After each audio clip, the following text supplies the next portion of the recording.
bienvenue dans une nouvelle vidéo et aussi la dernière vidéo de ce chantier.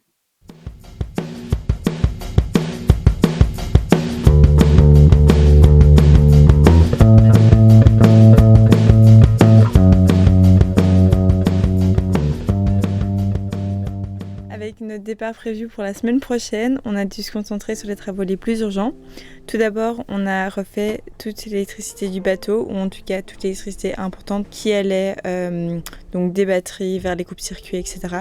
Ça, on a changé et donc pour ça, on doit un grand merci à Nathan. On a passé plus de 3 soirées à démêler tous les fils électriques avec l'aide de Léon. Nathan nous a aussi emmené découvrir un peu sa belle région, ce qui nous a fait énormément du bien de sortir un peu du chantier. On va partir faire une balade à Miramas pour voir un grand panorama.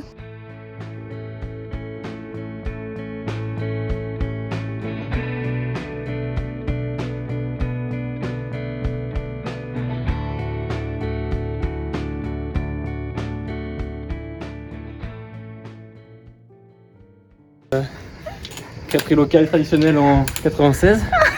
Avec ma femme on s'est établi, on est très heureux. C'est bon ça.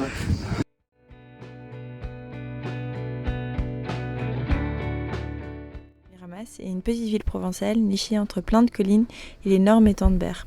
Après une petite heure de marche, on est arrivé au pied du village médiéval qui est perché sur le haut de la colline. Donc avec beaucoup de marches et plein de petites ruelles en pavé, c'était vraiment magnifique. Et puis on a fini notre balade en allant au village d'à côté, à Saint-Chamas, pour voir le coucher de soleil sur la colline également. Après ce joli break, on est retourné au chantier et on s'est attaqué aux dernières choses à faire. Côté sécurité hauturière, on a pris plusieurs mesures essentielles. On a remplacé les cartouches de gaz de nos gilets de sauvetage.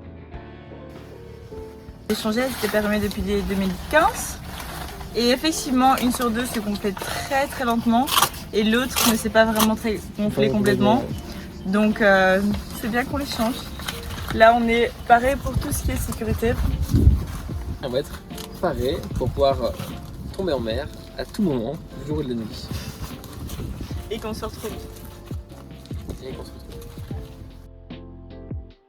EPIRB pour pouvoir envoyer notre position et des messages de détresse en cas de chavirement ou évacuation du bateau. Et on a également opté pour ajouter des balises personnelles sur chacun de nos gilets au cas où un de nous deux tombe à l'eau. Ces balises permettront alors de localiser une personne grâce au signal AIS du gilet qui va s'afficher directement sur l'AIS du bateau. Ok Charlotte, aujourd'hui on fait un test.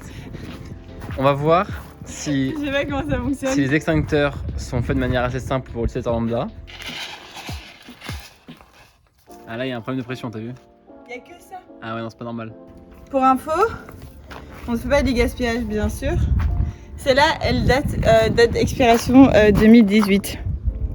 Ensuite, comme celle-ci n'a pas tenu la charge de pression, on va également faire celle de 2021. Léon va montrer qu'il est pompier et le faire plus rapidement que moi. Aujourd'hui, on va tester si Léon est un bon pompier.